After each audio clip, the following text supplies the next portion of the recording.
I would like to share my story in hopes that it may resonate with others who may be in need of encouragement. To my dear sisters, I believe it is important that we approach challenges with resilience. Giving up should not be an option in our vocabulary. My life is a testimony of that. My name is Yasmine NSC. My parents migrated to the US from Ghana when I was young. My dad, a pastor, was sent to the US for 16 years of missionary work. When his assignment was over, my parents moved back to Ghana with my two younger brothers, but I chose to stay in the US to pursue a college degree. My parents were hesitant at first, because I was only 18 years old, and most especially because they didn't approve of my chosen field, history. But I loved learning about the past, scholars, and leaders. Despite their objections, I followed my passion. After graduation, I struggled to find meaningful work. Feeling like I had wasted 5 years of my life, I settled for a secretary position. 5 years later, I realized I wasn't fulfilled and quit. It felt like a decade of my life had slipped away. On my 28th birthday, I broke down. After reflecting, I had no meaningful career, no relationship, no close friends, just a void. I started driving Uber during the day and crying myself to sleep at night.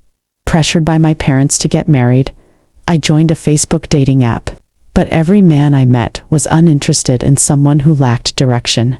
At 29, I felt lost. I was afraid that I would celebrate 30 without any sense of purpose. One day, I picked up a military man from the airport. He spoke on the phone about how his military insurance had covered his father's hospital bills. He said that he was ever grateful to his father for making him join the military. The military, he said, gave him a purpose. That moment planted a seed in my mind. 2 months later, I applied to join the Air Force. Wanting a change, a sense of purpose.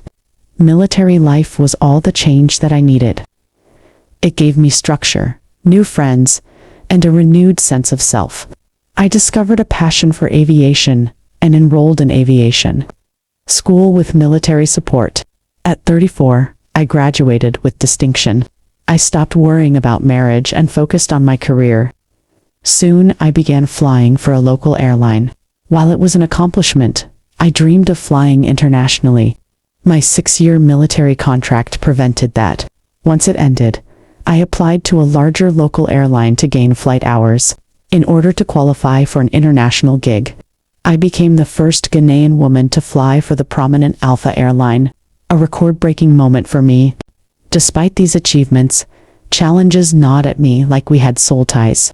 The plan to accumulate flight hours became a mere dream. In 2 months, there were times I flew only just a few hours. My inability to fly more hours frustrated me. This only meant that I was tied to local experience, and may never experience working as a pilot at the international level. I vehemently refused it. I have come too far to fail. My resentment for the company that I work for grew when I realized that I was denied flying hours because of the color of my skin. I reported my concerns to HR and higher authorities in order to address this. It felt as though I was speaking into a void, and my words fell on deaf ears. My colleagues were racking up flight hours effortlessly. Is Lee accumulating 12 hours in a single week?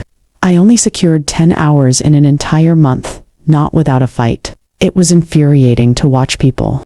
I was more qualified than thrive, while I felt stifled and overlooked.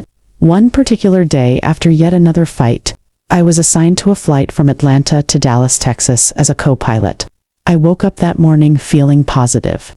I tried to shove the discrimination that I am currently facing behind me. When I went for pre-flight inspections, including physical checks, cockpit controls, and flight software confirmation, and reviewing the aircraft's technical logbook, I finally met the new captain that everyone was talking about. I heard great things about him, and how my airline had invested quite a bit to bring him on board. Captain Leo Ani strode in, and I could already sense the exciting energy. He carried with him a captivating presence that seemed to linger in the air for days. He dressed sharply in his crisp uniform, projecting an air of professionalism. There was a spark in his hazel eyes that reflected the rich event. culture, and stories that the captain has been through. "Hi, Miss Yasmine, I'm Captain Leo." He introduced himself with a charming smile. I lost my composure for a minute. Wow, the captain's voice sounded like a melody. The beauty of his voice far exceeded his alluring features. "Hi, Captain Leo. Nice to finally meet you." I finally regained my composure. "Are you ready for our flight to Texas?" he asked after a shared moment of eye contact. I replied with a mischievous smile. I was born ready. We both laughed, the tension easing as he adjusted his aviator sunglasses with ease. As we started the pre-flight checks, I felt a wave of excitement. After I completed everything, he looked at me with confidence and said, "This plane is ready. Shall we?" "Always," I replied, a soft smile touching my lips. I placed my bag in the cockpit, and I felt a sense of reassurance as we finished the pre-flight checks. Leo watched me for a moment. I could feel his gaze piercing through my body. I chided myself and told myself that my mind was playing games with me. That I was attracted to Captain Leo does not mean that he felt the same way. There was something about Leo's calm confidence that put me at ease. It felt like a comforting presence during the flight. As we soared at 35,000 feet, the autopilot engaged, and the atmosphere in the cockpit shifted to a lighter, more relaxed vibe. We started chatting about our careers, and I found myself sharing the challenges I was facing with the Alpha airline. Leo listened intently, his disappointment palpable as he expressed that he felt I had been treated unfairly. It was refreshing to have someone acknowledge my struggles. We exchanged stories about our favorite destinations and shared amusing anecdotes from our flying experiences. I discovered that Leo had spent a few years in the Marines, which added an interesting layer to his character. He told me that he started flying at the age of 28, his father to follow his passion. He had always been fascinated by aircraft, spacecraft, and anything aviation, he said at 25. He lost interest in living when his girlfriend of 4 years broke up with him. He had envisaged life with her. It took him several years to move on, and now he is living his life, taking it one day at a time. "So you mean you have no family of your own?" I asked, genuinely curious. "I do. My father, mother, and siblings." Leo teased me with a warm chuckle. "I meant wife and children. I am single to stupor." He winked at me seductively. I immediately regretted asking him such personal questions. I was being too forward. "Come on, Yasmine. It is okay. We have both shared personal stuff," he said as if he had the power to read my mind. "Any favorite routes?" he inquired, his eyes lighting up with interest. "Florida," I answered, a nostalgic smile spreading across my face. "The views during descent are simply breathtaking. And you?" "New York," Leo replied, his enthusiasm evident. "The lights are incredible when you catch them at the right time." At that moment, it felt as though we were not just pilots, but to people who had known each other all our lives. As the flight progressed, our teamwork was effortless. Communication came naturally to us. A sudden turbulence snapped us into action, and we coordinated flawlessly to navigate it. When it passed, he glanced at me, admiration in his eyes. "Good work," he said. "You were really good, Yasmine," in a warm tone. Our eyes met briefly, and something unspoken passed between us. "Likewise, Captain Leo," I finally replied, smiling that I was recognized by him. "You can call me Leo," he said. We touched down in Texas. Leo and I exchanged contacts, and he thanked me for a wonderful flight experience. After checking into our hotel, some of the crew members gathered for a soothing dinner at a waterfront restaurant. While we were discussing, Leo found himself seated next to me, and it was comforting to pick up our conversations where we had left off. "Do you ever feel like flying keeps you from settling down?" Leo asked, his tone reflecting a deeper introspection. "Sometimes," I confessed, understanding the weight of his words. "But I've always believed that if something or someone is meant to be in your life, you'll find a way to make it work. What about you?"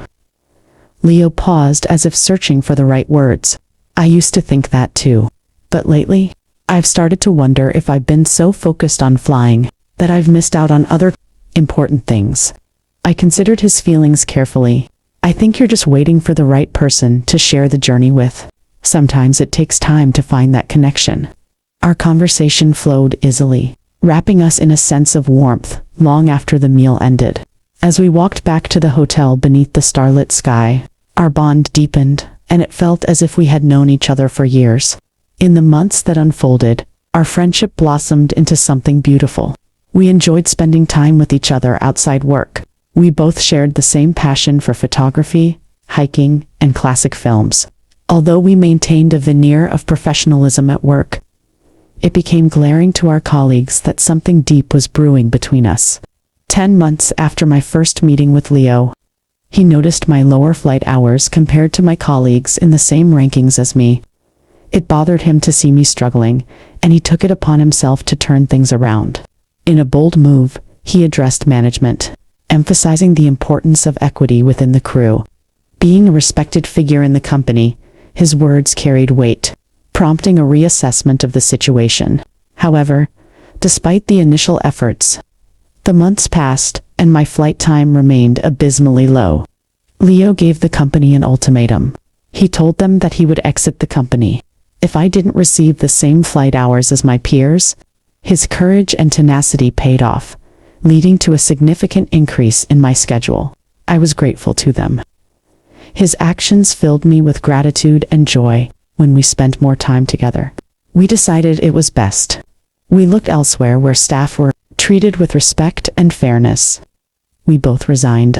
That evening, after we took the bold step to leave, Leo led me to a hidden spot where the stars stood still, to the silence of the sky and the glittering lights, twinkling like stars scattered across a dark ocean. We settled down side by side, the air charged with a blend of excitement and uncertainty. As we sat side by side, he reached for my hand as our eyes locked in a soul-searching gaze. "Yasmine, meeting you has been one of the most unexpected and amazing events of my life," he said softly, a hint of excitement in his voice. "I never thought I'd find someone who understands this life, who shares the same skies and dreams as I do." I turned to him, my eyes shining with possibility. "Leo, you've made me believe that it's possible to have both a career, love, and someone to share it with. Thank you for loving and standing with me. We don't have jobs right now, but think of the endless possibilities ahead," Leo said with a grin. And we both laughed at the uncertainty and love that lay ahead. "How do you think we can balance our jobs when the time comes?" I finally asked, the question lingering in my mind as we envisioned our shared future. Since I have accumulated my flight hours, I am now setting my sights on owning a private company that deals on luxurious flights using private jets. These jets can be hired by others too. My dream is to soar through the skies, providing a luxurious travel experience for people, taking them to their destinations in style and comfort, he said. "Wow, babe, that's a very good idea. I can't wait to see this become a reality," I replied, filled with anticipation. "Would you consider taking this bold step with me? I'd love for us to work together and share this journey as co-pilots, Captain Yasmine. Your presence would mean so much to me." "Absolutely. There is nothing more I would love but to run this business with you," I replied. We both kissed to a new journey ahead. Leo and I started working on our business proposal. We had an annual aviation conference organized by the American Association of Airport Executives in Hawaii. We had a golf tournament, and Leo played against another pilot. Before they were about to start, our pilot friend serenaded me without my notice. Leo knelt in front of me on bended knees with a ring on his hand. "Yasmine, the first day I met you, I knew that I was never letting you go. You have made my life complete, and I can't imagine doing forever without you. I love you, Yasmine. Would you please complete me by being by my side as my wife?" Everyone was smiling and cheering me on. "Yes, I will be your wife," I said, and he slid the ring on my finger. He got up, and we kissed passionately to a loud ovation from everyone. Our proposal went viral and was trending on every social media platform. For the remaining days of the conference, everyone kept telling me congratulations. Leo and I traveled back to Atlanta, where we reside. We decided to have a simple wedding, so that we can invest more money into our proposed business.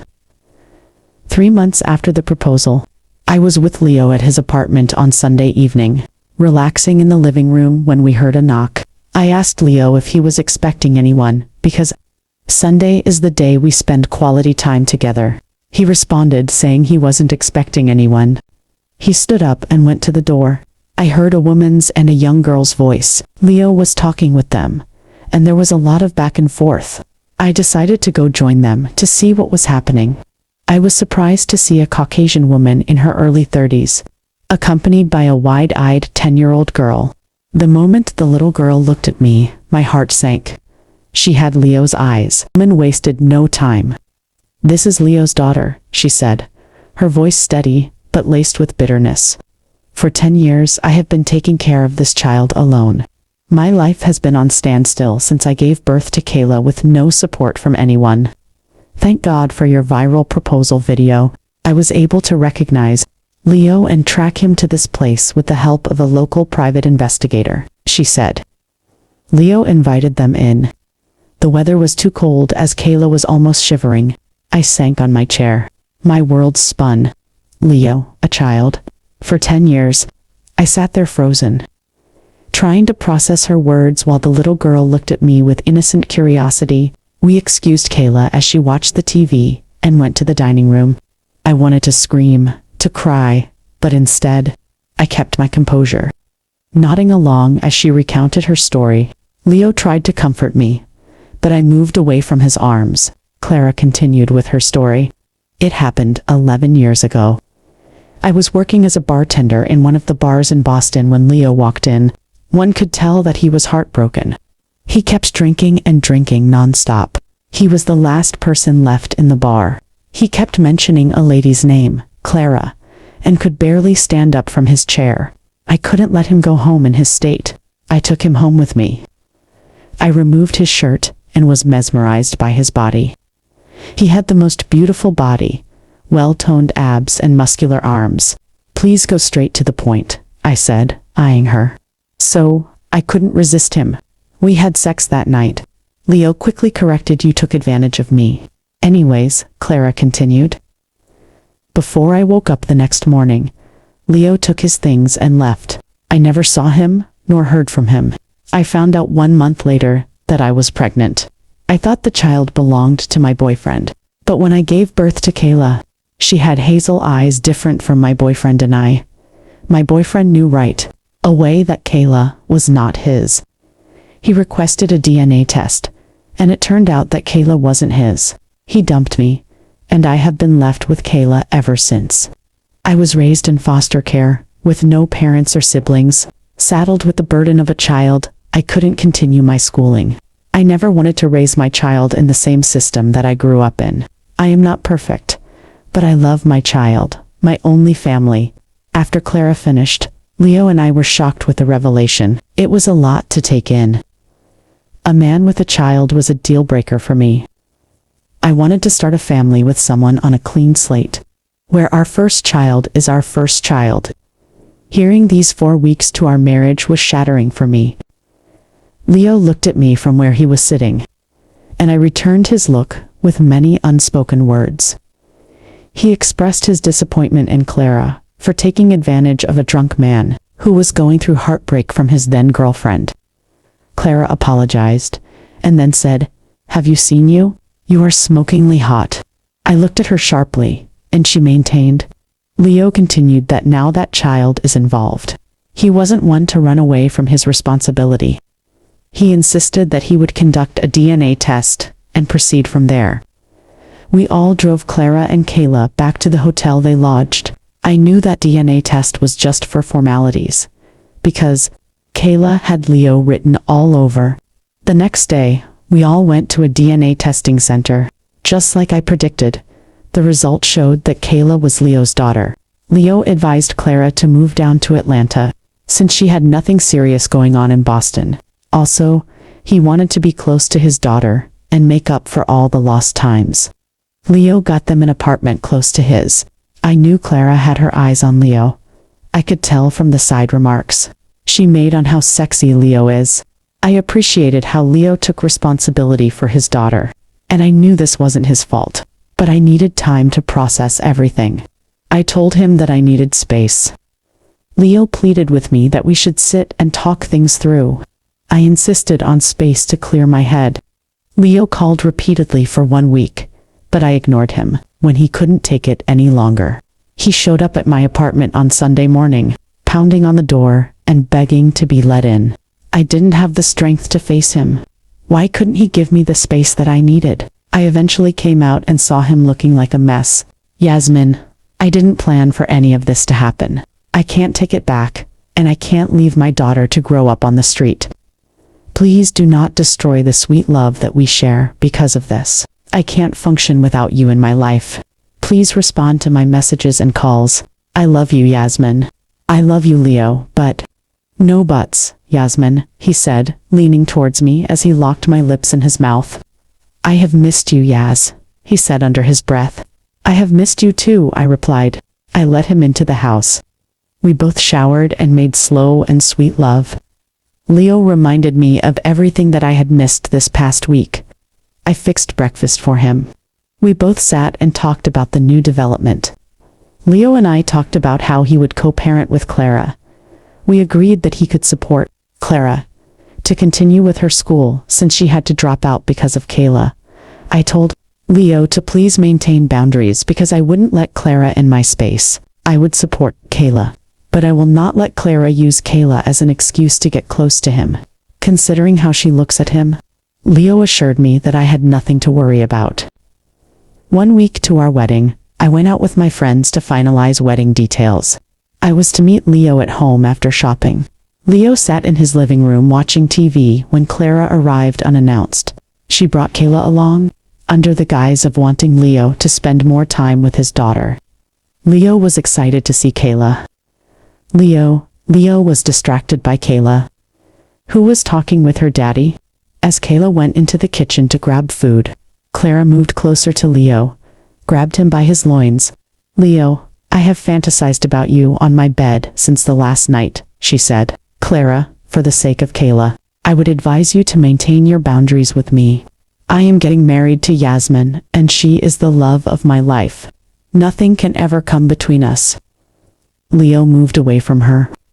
She followed him and stole a kiss just about the time I walked in.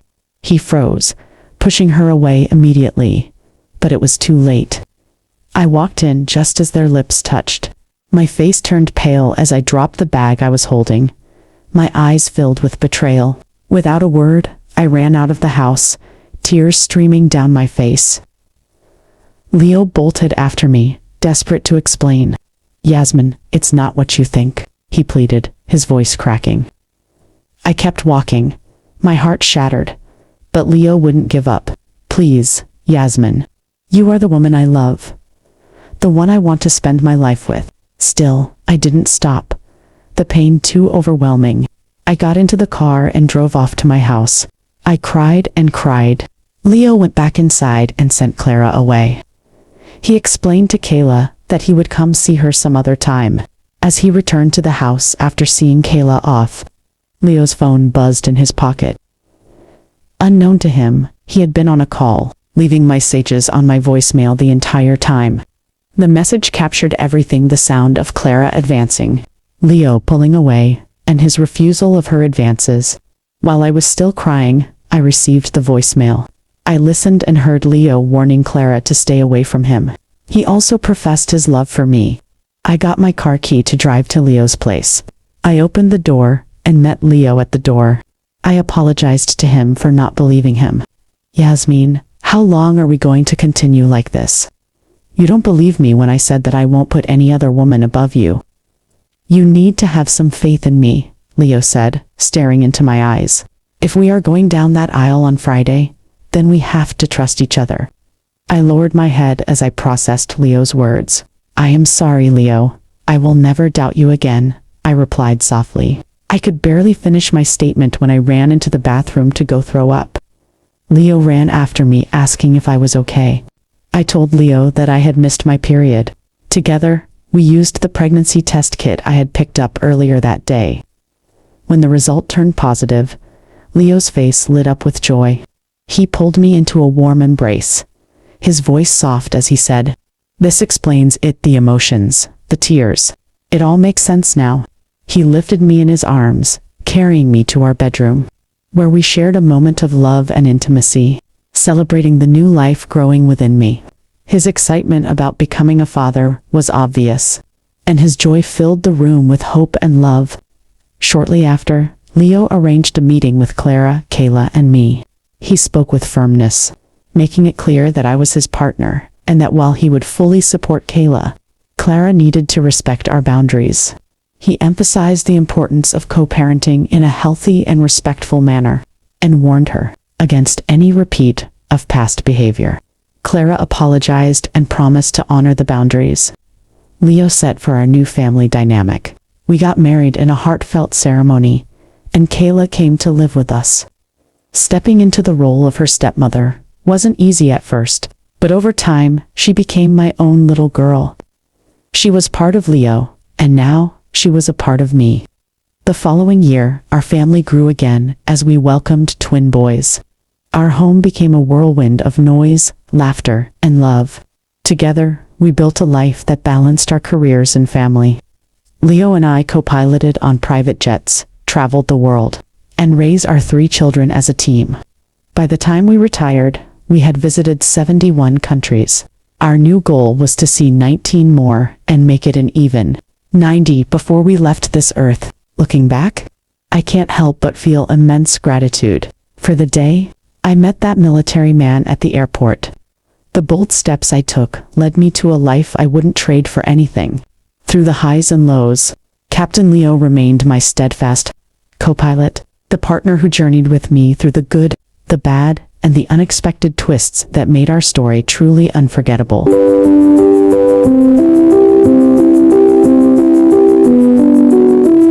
Step into the light, feel the stories glow.